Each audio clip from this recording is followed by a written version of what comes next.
We live in the golden age of material wealth, where everything we desire is at our fingertips. Yet the paradox of abundance leaves us feeling empty. Look at the faces in the crowd, the strangers on the train.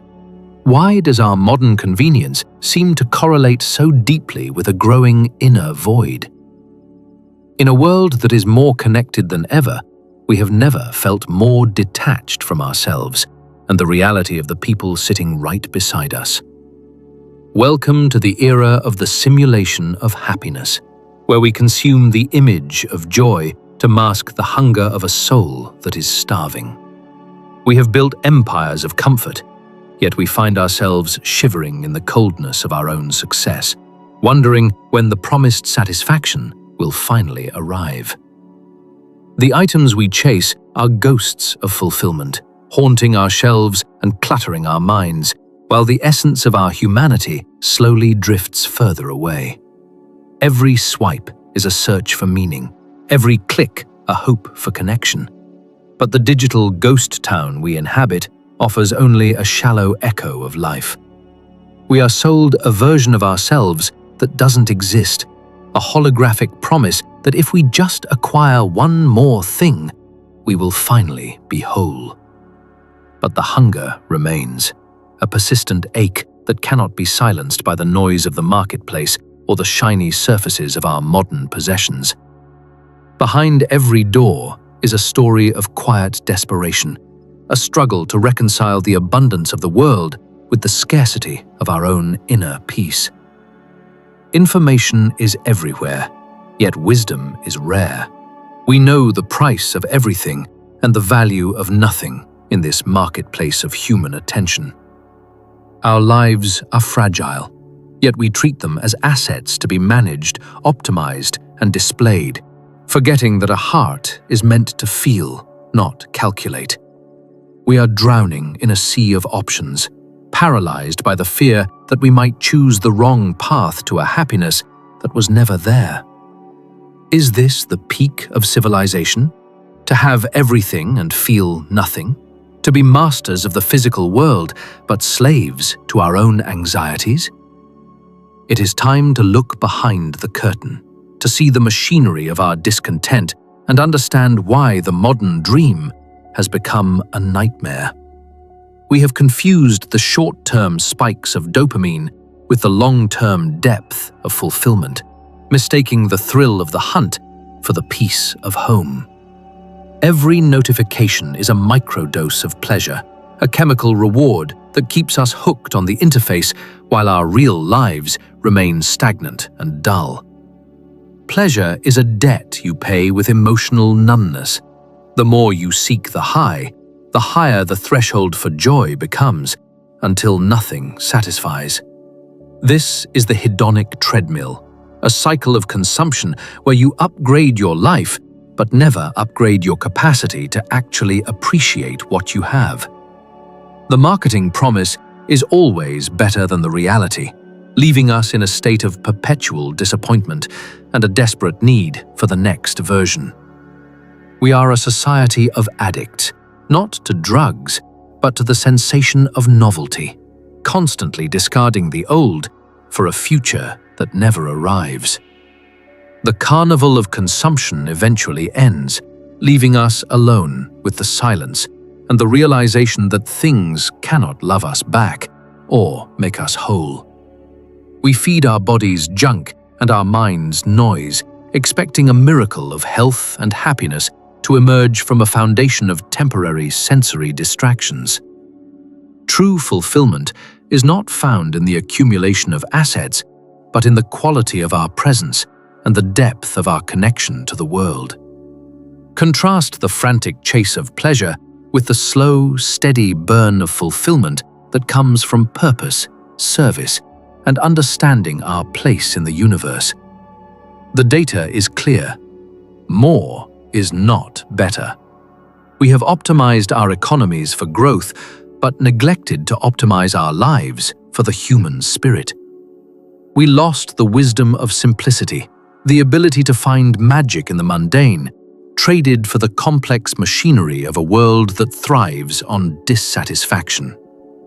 Fulfillment is grown, not bought. It is the result of patience, effort, and the willingness to wait for something meaningful to take root and blossom. Who are you when the lights go out and the shops are closed? If your identity is built on what you own, you are truly bankrupt. The pursuit of pleasure is a chase toward a mirage. The closer you get, the further it recedes, leaving you thirsty in a wasteland of desire. To find fulfillment, we must learn to sit with the boredom, to look past the itch of the next distraction, and listen to our inner voice. Small, meaningful moments are the true currency of a rich life, but we often overlook them in our frantic search for a grand, explosive joy. Balance is not found in having it all, but in knowing what is enough. The enough point is where the true journey to happiness begins. Nature doesn't hurry, yet everything is accomplished. We are the only creatures that rush through life, trying to find a reason for our existence. There is a rhythm to contentment that the digital world cannot replicate. It is analog, slow, and deeply resonant with the human condition. We must distinguish between the fire of lust for things and the light of love for life. One burns us out, the other illuminates us. This is the feeling we are all searching for, a sense of belonging and presence that no app can provide and no luxury can simulate. Disconnect to reconnect. The second lie we believe is that happiness must be performed for others to be real, leading us to a shallow existence. The pressure to perform happiness is a modern toxin.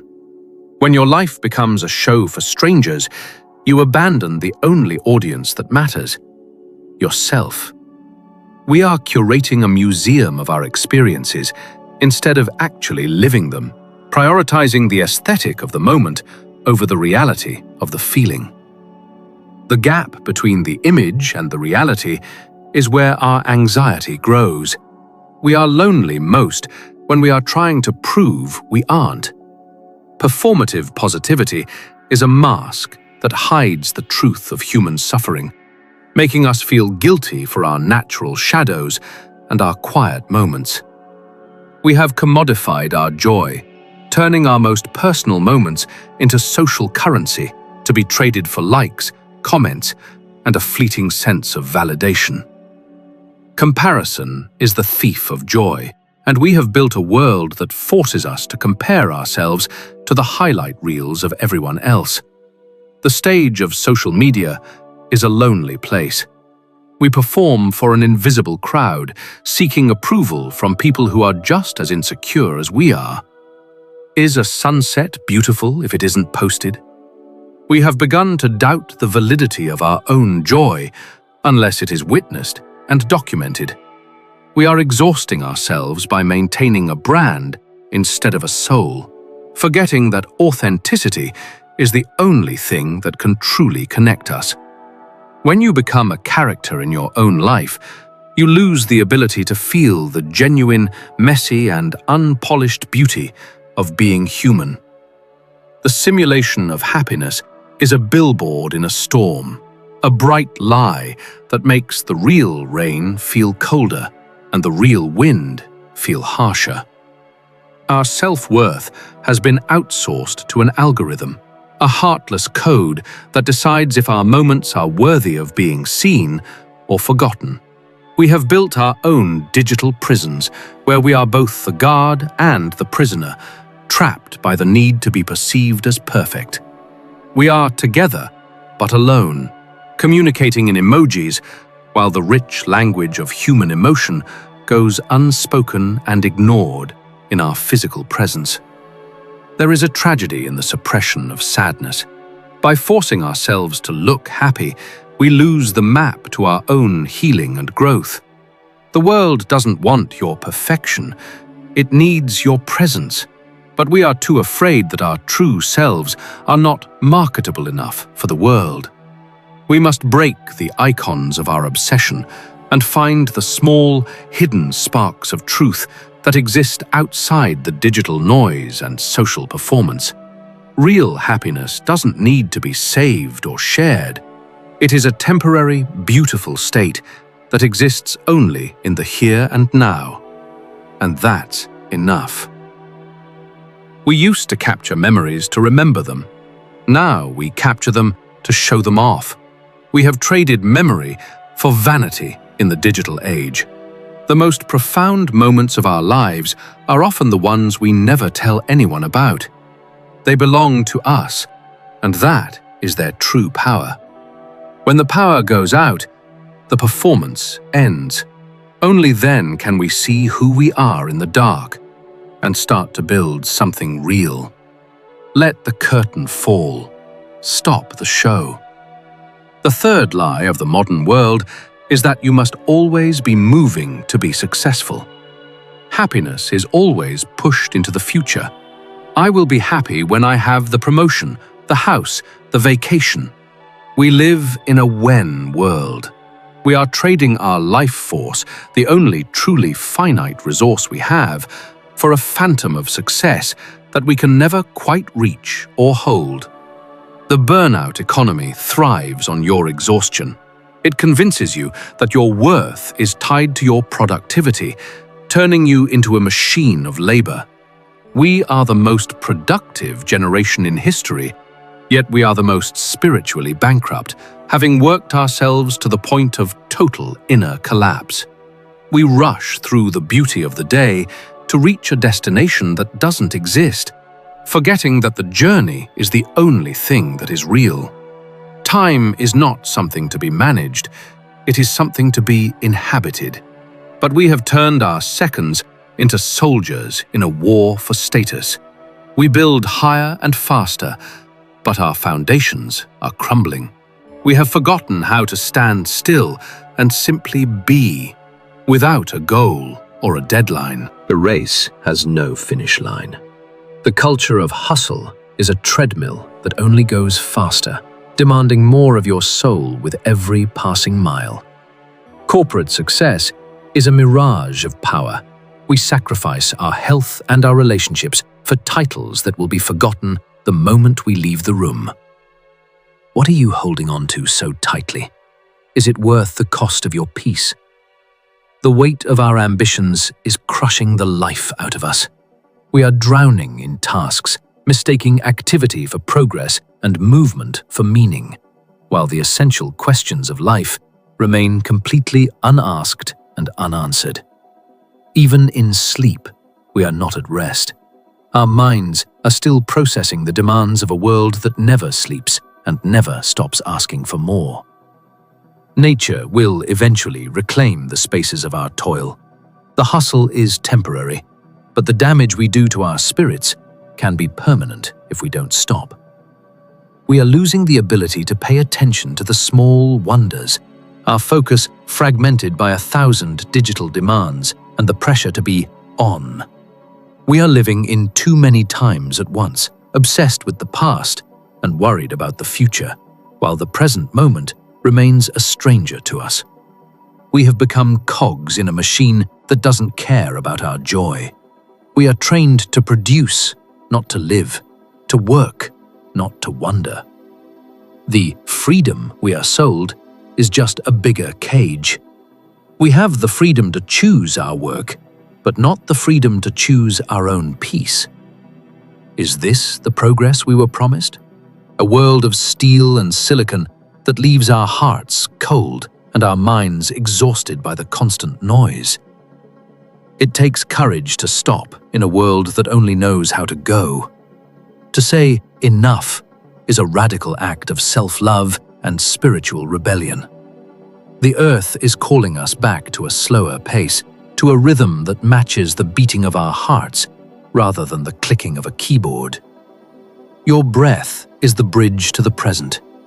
In this moment, there is no deadline, no status, no future. There is only the simple fact of being. You are not a machine. You are a biological miracle, meant for more than just production and consumption. You are meant for the experience of life. Let the world move without you for a moment. The fourth lie is that you need to be filled when you actually need to be emptied. If you are feeling empty, don't run from it. Listen to it. That emptiness is not a disease. It is your soul finally starting a protest. It is time to stop decorating the walls of your mental prison and start looking for the door. You don't need more things. You need space. The void you feel is a clearing, a sacred space where the real you can finally emerge from the wreckage of modern expectations and digital clutter. In the silence, the lies of the world begin to fade. The noise of the hustle and the performance loses its power over your heart. Can you hear the beating of your own heart? It has been trying to tell you something while you were busy listening to the world's demands. Honesty begins with admitting you are tired. It begins with the courage to be unproductive and the willingness to let the world carry on without you. The storm of modern life will rage on, but you can find the center. The emptiness is an invitation to build a cathedral of inner peace. Reconnect with the tactile, the slow, and the real. Find the things that don't have a screen and don't require an internet connection to exist. We are art that is still being created, but we keep trying to finish ourselves too quickly, obsessed with the final result instead of the process. Fragility is not a weakness. It is a part of our beauty. To be human is to be breakable, and there is a deep peace in accepting that. Look up and realize how small your worries are in the face of the cosmos. The universe is not in a hurry, and neither should you be. You are the primary witness to your own life. Stop living for the eyes of others and start living for the feeling of your own skin. There is a home within you that you have neglected. It is dusty and quiet, but it is waiting for you to return and light the fire. When the mind is still, the truth reflects clearly. You don't need a map to happiness. You need to stop making the water so muddy. Simple acts done with full presence are the antidote to the digital fragmentation of our souls. One breath, one line, one moment at a time. We are part of this world, not just observers of it. The silence is not an absence of sound, but the presence of a deeper connection. The honest middle is where we stop pretending. It is the place where we allow ourselves to be exactly as we are, imperfect and enough. Let go of the expectations. Let go of the shoulds. Let the weight of the world fall away like leaves from a tree in autumn. There is a purity in the emptiness that the world calls nothingness. To the soul, this nothingness is actually the beginning of everything. Your emotions are like ink in water. They move, they change, they eventually disappear. Don't try to hold onto them. Just watch them flow. The warmth you seek is already inside you. You have been looking for fire in a world of cold neon, forgetting your own internal flame. Surrender to the moment. Stop fighting for a happiness that is always over there, and accept the peace that is available right here. Now that you have heard the silence, you are ready to redefine what it means to be truly wealthy. Welcome to the concept of quiet wealth. Happiness is not addition, it is subtraction. It is liberation from the burden of never-ending desires. Quiet wealth is the ability to walk through the world without needing to own it. It is the richness of a spirit that is already full. Subtract the need for status. Subtract the fear of being forgotten. What remains is the raw, beautiful experience of being alive in this moment. True wealth is measured in the depth of your breaths, not the size of your bank account. It is the luxury of a mind at peace. You don't need a mountain of gold to be rich. You need a heart that is capable of noticing the gold in a single morning sunbeam. The joy of others becomes your joy when you let go of the ego's need to be the center of the universe. This is true freedom. Solitude is not loneliness. It is the presence of oneself. To be happy is to be good company for your own soul in the silence. Create for the sake of creating. Live for the sake of living. When the why is simply the now, the struggle for happiness ends. Wash away the digital grime. Let go of the filtered reality. You are beautiful in your natural state, without the edits and the artificial light. There is an abundance in the ordinary that we have been taught to ignore. Quiet wealth is the rediscovery of the magic in the everyday. The sunset doesn't ask for likes. The flowers don't seek followers. They simply exist in their perfection, and in doing so, they illuminate the world. Your history is a treasure, not a burden.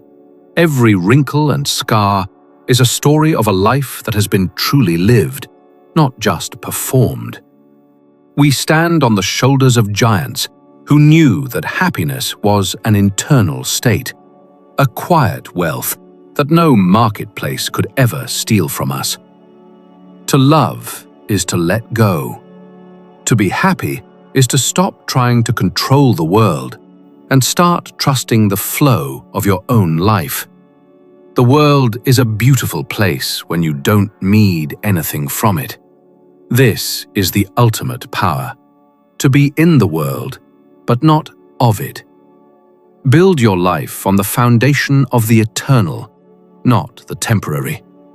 Quiet wealth is the inheritance of those who choose the soul over the screen. The path is clear. It leads away from the noise and back to the heart. It is a journey of coming home to your own skin. Redefine your success. If you can sit in a room alone and be at peace, you are more successful than the most powerful kings. Happiness is a subtraction of the unnecessary. It is the clarity of a mind that has stopped chasing and has finally started seeing the truth. The treasure you have been searching for has been with you all along. It was hidden under the layers of noise, waiting for your return. You are home now. The chase is over. The silence is no longer empty. It is full of the quiet wealth of a life lived truthfully. Go forth with this peace. Remember that happiness is not a destination, but the quiet way you choose to inhabit your own beautiful, beautiful, beautiful life.